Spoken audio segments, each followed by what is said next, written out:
বয়স্ক লোকেরা নাকে অক্সিজেন নিয়ে যাচ্ছে, তাকে ডেকে পাঠাচ্ছ 85 বছর বয়স, 90 বছর বয়স, কেউ প্রেগনেন্ট মহিলা, অন্তঃসত্ত্বা মহিলা, তার বেবি হবে, তাকে ডেকে নিয়ে যাচ্ছ।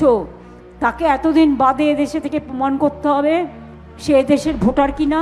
এসআইআর হোক বছর 2-1 সময় নিয়ে। গায়ের জোর কেন? গায়ের জোরে 2 মাসের মধ্যে 81 জন, প্রায় 70 জনের মতো মারা গেছে। বাদ বাকিরা সুইসাইড করতে গেছিল, হসপিটালে আছে।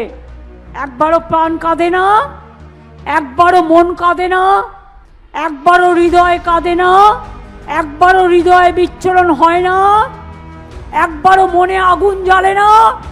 আজ যদি আপনার বাড়ির মাকে, 85 বছরের বৃদ্ধাকে টেনে হেঁচড়ে অ্যাম্বুলেন্সে করে নিয়ে যাওয়া হতো, দিল্লির লাড্ডুরা কি উত্তর দিতেন? যারা বড় বড় কথা বলে নাম কাটছেন তাদের বাবা মায়ের সার্টিফিকেট আছে তো, যে 54 লক্ষ নাম বাদ দিয়েছে। তাদের অধিকার ছিল 7 নম্বর ফর্ম ফিল আপ করার, 8 নম্বর ফর্ম ফিল আপ করা। হোয়াটসঅ্যাপে ইলেকশন কমিশন চলছে, ডিরেকশন দেওয়ার ক্ষমতা নেই। হোয়াটসঅ্যাপে চলছে ইলেকশন কমিশন, আমি সরি টু সে, আর ভ্যানিশ করে দিচ্ছে মানুষের নাম ভোটার লিস্ট থেকে।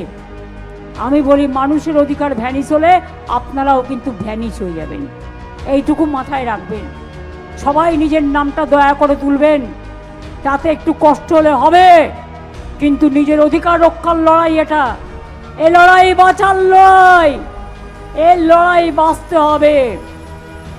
আমরাও আইনের সাহায্য নিচ্ছি, আগামীকাল কোর্ট খুলবে, আমরাও আইনে যাব।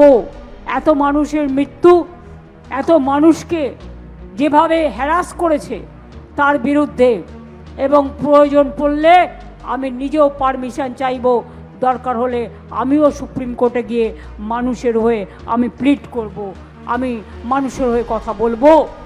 আমি নট অ্যাজ এ লয়ার যাব, আমি লয়ার আছি, আমি নট অ্যাজ এ লয়ার যাব, আমি একজন সাধারণ নাগরিক হিসেবে আমি তো আমার কথা বলতেই পারি।